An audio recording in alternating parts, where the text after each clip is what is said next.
Ning sing dadi tuwuh tandha pitakon sajroning atine Destarastra.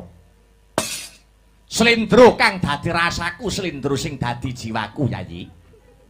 Kenang apa? Kenang apa kok kudu si Gandamana?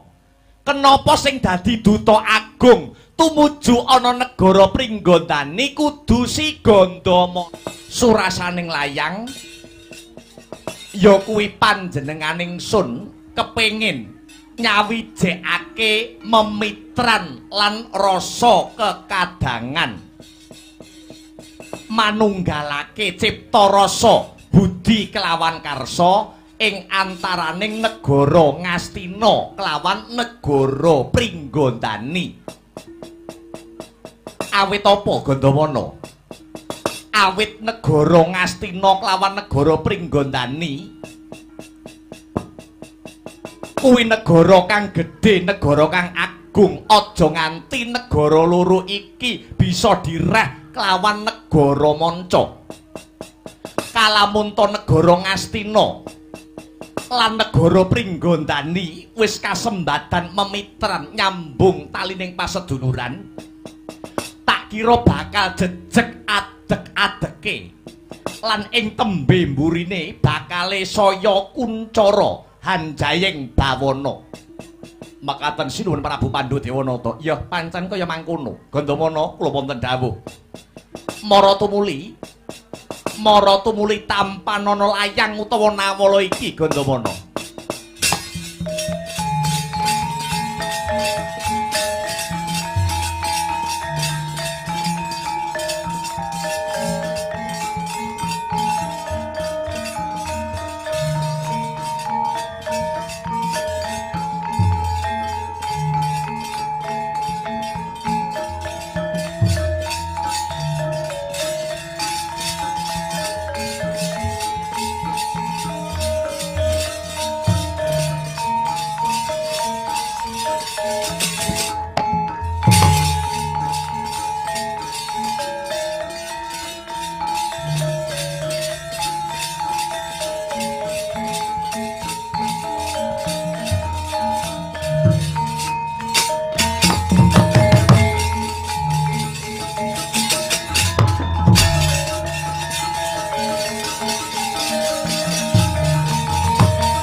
Sinokarta mrih tartamtu bantuning utama titi tetep dadi pangubaning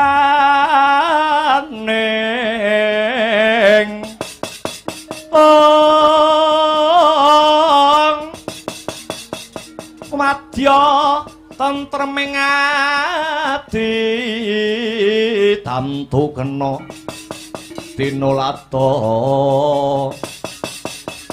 diasilir wulan ndadari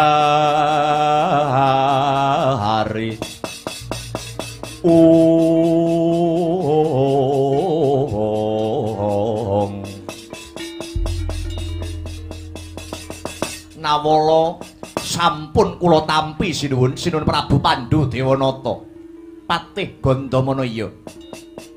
Awit jeneng sira Gandamana kang tak wenehi kewajiban atur nawala marang negara Pringgondani. Tegese Patih Gandamana dina iki ora mung ngemungake warangka utawa pepatih ana ing negara Ngastina. Nanging Patih Gandamana uga minangka duta agung saka negara Ngastina. Ngaturaken gunging panuwun. Sinuwun awit ageng kapercayan paduka sinuwun Prabu Pandhu dhateng jasad kula. kewajiban iki tindakno kanthi bener becik sak becik-becike Patih Gandamana. Lajeng benjang menapa? Benjang menapa sinuwun kula kepareng bidal. Ora ketang colok lintang sambung obor rambatan pundak. Budhalo dina iki Patih Gandamana. Budhalo lumarap ana ing negara Pringgondani atur nawala memitran antaraning Ngastina kelawan Pringgondani. Nganggo TKT satriya tanah Jawa. Aja pati bali yen durung kasembadan ing sedya Patih Gandamana.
langenira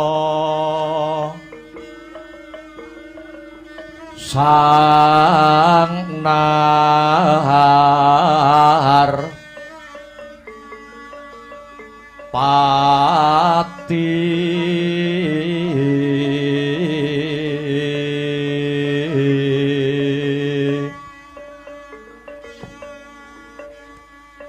lampah hira alon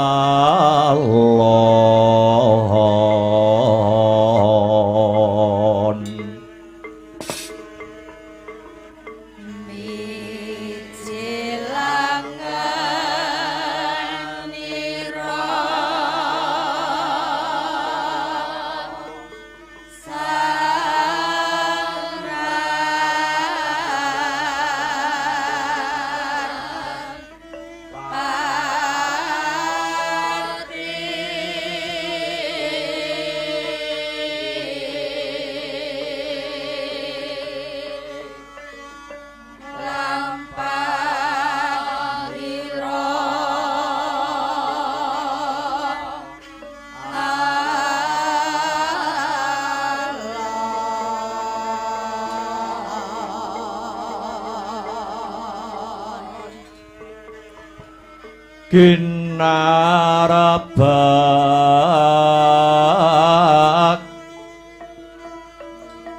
badaya yuwarna nira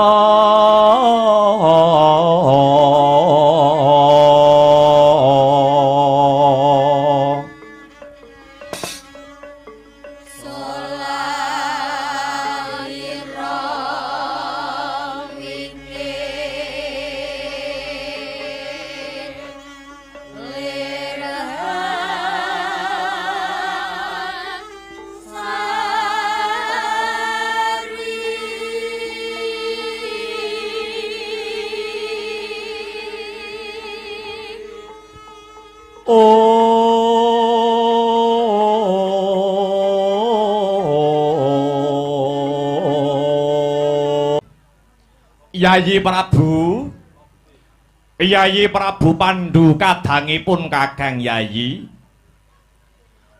aja mbok sengguh pun Kakang iki kumolancang denipun Kakang wanuh wani mbukani wicara jalaran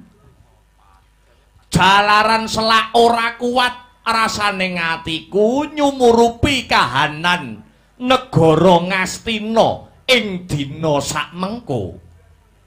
Yayi Pandhu Dewanata, apa dupeh kahananipun Kakang iki wuta? Apa dupeh kahananipun Kakang iki ora bisa nyumurupi padanging kahanan? Apa ya sabab derajatku iki mung sak adipati? Teka ana babakan tata praja aku ora kok wenehi weruh. Gedhe-gedhene mbok jaluki panemu, Yayi Pandhu. Kakang Dipati Destarastra. Piye Yayi? Duh Kakang. Keparengipun Kakang Adipati Destarastra menika kadosa pundi? Kang Rayi Pandhu Dewanata dereng dungkap, Kang Rayi dereng saged hanggagapi Kakang. Ngene Yayi Prabu. Nadyan pun Kakang iki wuta nanging wutaku iki manggon ana ing mripat. Ning rasaku ora wuta Yayi. Rasaku ora wuta. Panca indriyaku isih ganep. Aja mbok sengguh aku ora mudeng, aja mbok kira Destarastra ora ngerti. Mbok menawa Yayi Prabu Pandhu kanthi sesideman ngutus si Gandamana lumarap ana ing negara Pringgandani. Ora to Yayi. Aku arep takon. Eneng perkara apa to? Kok Yayi Prabu ngutus Gandamana wae kok kanthi cara sesideman, kanthi cara delik-delikan. Kamangka aku ana negara Ngastina kok dadekke Paranpara Destarastra mapan ana ing negara Ngastina didadekake dadi sesepuh. Lah kok njur ditinggal babar pisan ora dijawil. Iki jane ana apa? Yen aku duwe luputku mapan ana ngendi? Yayi Prabu Pandhu Dewanata. Kakang Adipati, piye Yayi? Sampun klentu ing panampi. Babar pisan kula mboten wonten niat nilapaken paduka Kakang Adipati. Kula ngutus Gandamana tumuju ing Pringgondani. Saderengipun dinten pasewakan menika mboten asanes. Namung kabeta saking nata ling manah kawula parikedah anggen kula kepengin daya-daya narupaken para raja manca nagari. Ingkang sedaya kala wau sampun nate kula babar ing parapatan agung lan Kakang Adipati kala semanten inggih nayuk yani babakan kala wau. Kakang Adipati, ya yen mung babakan perkara kuwi pun Kakang wis ngerti. Ning sing dadi tuwuh tandha pitakon sajroning atine Destarastra, slendro kang dadi rasaku, slendro sing dadi jiwaku Yayi. Kenang apa? Kenang apa kok kudu si Gandamana?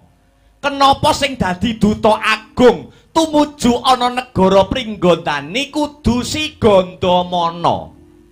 Iki sing bakal tak takokake marang sira Yayi Pandhu Dewanata kang dadi nalendra nyekel kendho kenceng bawat paprintahan ana ing negara Ngastina. Anjrah Kang Puspita Harum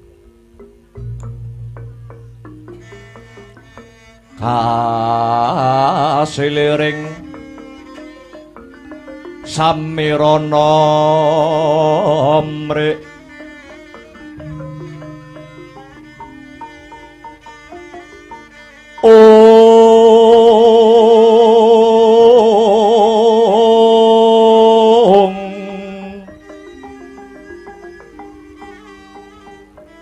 sekar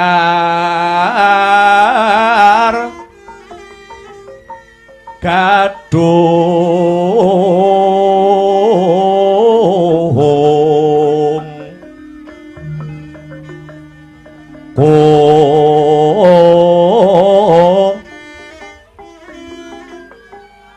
ngas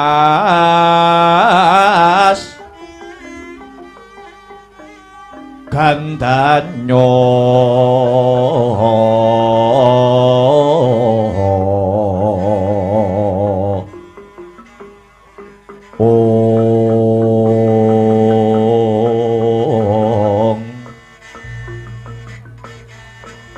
maweh raras renaning driya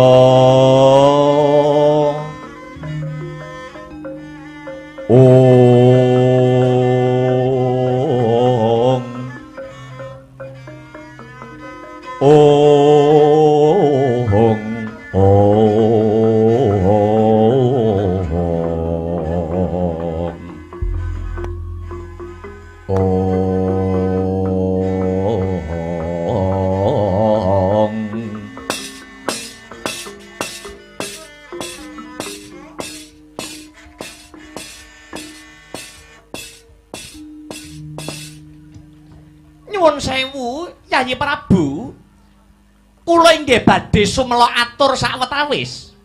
Inggih Kakang Mbok Dewi Gendari kadosa pundi ingkang dipun kersakaken Kang Raka Adipati menika mekaten. Gandamana menika lak patih. Patih niku warangkane nalendra ingkang anggadhahi tanggung jawab ngulah ing ingring tata praja. Lah kok gawean duta agung barang ya melu-melu diayahi. Hathik kaya negara Ngastina ki wis kentekan wong. Punapa kinten-kinten negara Ngastina mriki sampun boten wonten tiyang ingkang dipun percaya minangka dados duta agung saklintunipun si Gandamana. Kejawi punika do Yayi, Gandamana menika sinten? Trah Ngastina ya dudu gegayutan sedulur inggih sanes. Kok paduka oleh percaya ora jamak. Yayi Prabu kedahipun paduka emut. Bilih paduka wonten dampar Ngastina menika namung nindakaken kewajiban. Jalaran ingkang kagungan panguwasa sayektinipun boten wonten sanes kejawi Kakang Adipati Dastarastra. Pramila sedaya dawuh Yayi Prabu kedah ngagem dasar, kedah ngagem awawaton, sedaya kedah dipun rembak sesarengan. Lan sedaya keputusan menika kedah dipun sarujuki kalian Kakang Adipati Dastarastra. Inggih. Mangke rumiyin. Mangke rumiyin Kakang Mbok Gendari. Leres dawuh pangandika paduka nanging saderengipun Kang Rayipun Yama Widura badhe sumela atur. Ya ora dadi apa? Matura Widura. Leres. Bilih manut angger-angger wewaton kaprajan ingkang wenang ngasta pusaraning negara Ngastina menika Kakang Adipati Dastarastra, nanging awit Kakang Adipati Dastarastra menika ngrumaosi bilih panjenenganipun menika nyuwun sewu nandhang cala hina utawi caca netra. Mila dampar keprabon kanthi lega lila kapasrahaken sakwutuhipun dumateng Kaka Prabu Pandhu Dewanata. Dados boten leres menawi kalenggahanipun Kaka Prabu Pandhu Dewanata wonten negari Ngastina menika namung ngayahi wajib utawi agengipun namung minangka Prabu Wakil menika boten. Malah awit saking mulunging penggalipun Kakang Adipati rikala semanten Kanjeng Rama Prabu Abyasa lan Kanjeng Wa ing Talkanda Sang Maharsi Bisma bombong penggalipun satemah sami ngalembana dhateng lekasipun Kakang Mas Dastarastra. Kanjeng Rama ngendika bilih luhuripun bebuden Kakang Mas Dastarastra menika pantes tinulat sarta pantes dados tepa palupi tumrap para bebrayan agung. Iya, bener Widura. Kabeh sing sira aturake bener nanging sakwise nyekel panguwasa. Mbok iya, aja banjur sewiyah-wiyah. Netepake perkara tanpa njaluk tetimbangan kadang werda. Luwe-luwe anggone ngangkat warangkanata utawa kalungguhan patih kuwi nganggo dasar apa coba? Apa sadurunge dadi patih si Gandamana wis nyuwita ana negara Ngastina? Lah ya durung to Yayi Kakang Mbok. Piye? Kaka Prabu misuda Gandamana menika minangka pepatih wonten ing negari Ngastina. Punika kanthi dasar perkawis siji Gandamana menika pinter, angka kalih Gandamana menika jujur, lan ingkang pungkasan angka 3 Gandamana anggadhahi sifat tanggung jawab.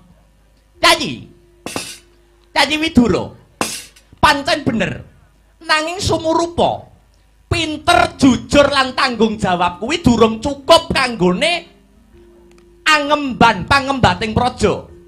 Suwe ning pasuwitan kang sarta gedhening lelabuhan uga perlu dadi tetimbangan. Duh sinuwun. Keparenga kula pun suman nderek matur sawetawis. Yayi Harya Suman. Jeneng sira Yayi Suman arep matur apa? Nyuwun sewu. Punapa paduka sinuwun boten menggalih kawontenanipun negari Ngastina saksuwinipun kalungguhan patih dipun cekel kalian Gandamana. Yayi Suman, lire piye maknane kepriye? Sajarwa. Ngaten sinuwun. Wiwit Gandamana kawisuda dados patih, sampun langkung saking 3000 angger-anggering praja ingkang boten saged ngrampungaken perkawis. Nanging malah ngancam tumraping pananeming pawitan lan jagating pasrawungan. Sinuwun, sareng Gandamana nyekel derajat patih utawi kalenggahan pepatih mapan wonten ing negari Ngastina. Utanging negari Ngastina menika pendak dinten boten suda, nanging malah sangsaya andodra. Ngantos langkung saking gangsal atus 88 triliun punika utangipun negari Ngastina. Punika dereng malih regi sandang kang sarta pangan ingkang sangsaya handedel. Satemah kawula alit wong-wong cilik samya bingung bilunglungan awit boten saged ngecakaken arta kagem kabutuhanipun agesang. Lho, nyumurupi kawontenan ingkang kados mekaten, Gandamana kok mung kendel kemawon, lajeng tanggung jawabipun dados patih menika mapan wonten pundi sinuwun?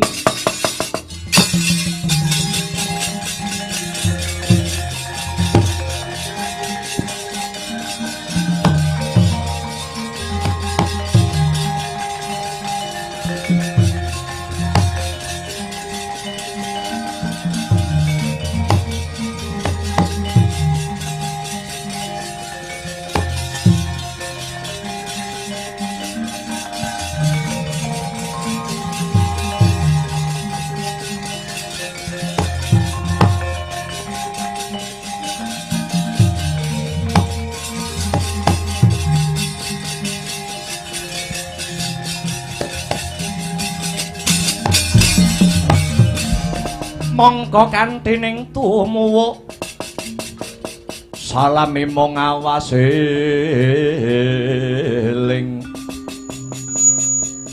eling lukitaning alam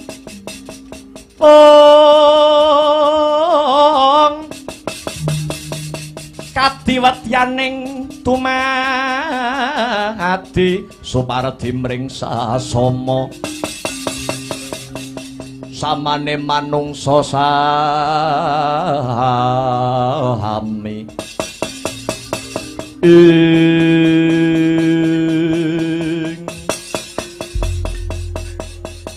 Yayi Prabu ingkang langkung mrihatinaken malih sakmenika rasa ajen kinajenan tumrap beda-bedaning panemu sampun saya tipis. Saya tipis kagerus saking pakarti ingkang kumawasa gugu karepe dhewe lan gugu benere dhewe tumindak rudha peksa sangsaya andodra boten namung katindakaken dening ingkang sampun dewasa nanging ugi para kaneman para nom-noman kalebet lare wingi sonten punika sampun wanuh-wani tumindak culika. Mila saking menika Yayi Prabu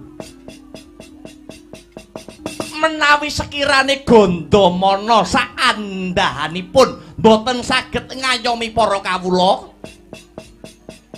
prayogi dipun ganti kemawon, prayogi dipun gantos kemawon, dipun ganti kalian tiyang ingkang saged ngayahi pakaryaning negara kanthi sae. Punapa tiyang korup, tiyang narapidana utawi tiyang ingkang nate ndamel pepati menika mboten napa-napa. Dadi patih menika mboten napa-napa, hukume sah.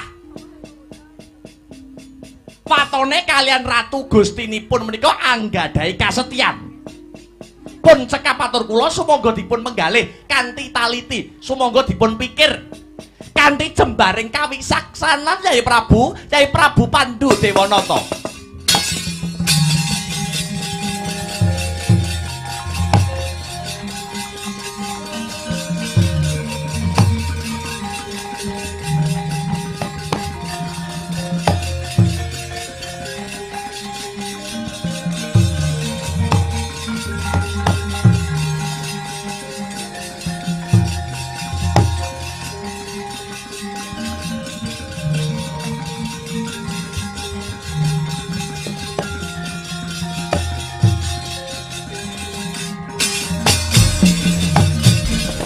remara reh manguswamya ngambrang-angang kadhi karonaning kaswasih ring marga Hamalatgung risang ganda mastrat maja leng-leng lalu manguladi surya mangrang sang wayah surya mangrang sang wayah umyus amara wayahanto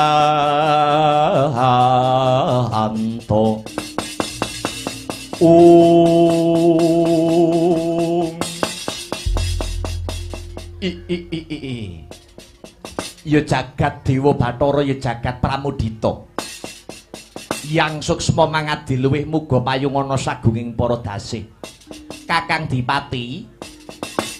Dipati Destarastra piye Yayi Pandhu Dewanata kepriye inggih Kakang sak sampunipun kula midhanget pangandikanipun Kakang mbok ngendari saha aturipun Yayi Harya Suman magepokan klawan tandang grayangipun Gandamana minangka dados duta agung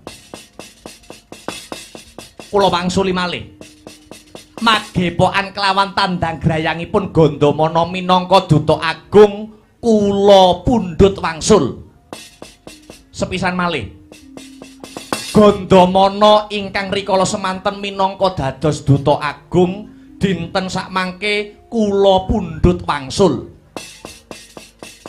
selajengipun kalenggahan duta agung kula paringaken dhateng Yayi Harya Suman aduh Yayi Prabu pun Kakang ora bisa paring wangsulan apa-apa kejaba mung sumangga kepiye mungguh becike Yayi Prabu Pandhu Dewanata anggone mranata negara Ngastina iki Kakang Dipati inggih Yayi Harya Suman kula wonten tinimbalan ingkang ngadhawuh sinuwun Prabu Pandhu Dewanata sira wiwit dina iki ingsun tetepake minangka duta agung negara Ngastina ngenteni kalungguhane si Gandamana inggih Kanjeng Sinuwun inggih kula sendika ngestakaken dawuh namung kemawon setunggaling nalendra netepaken kalenggahan menika menapa inggih namung cekap lewat pangandikan kemawon menapa mboten wonten serat pratandha kekancingan ingkang dipun tapak astani dening Paduka Sinuwun Prabu Pandhu Dewanata Ratu Negara Ngastina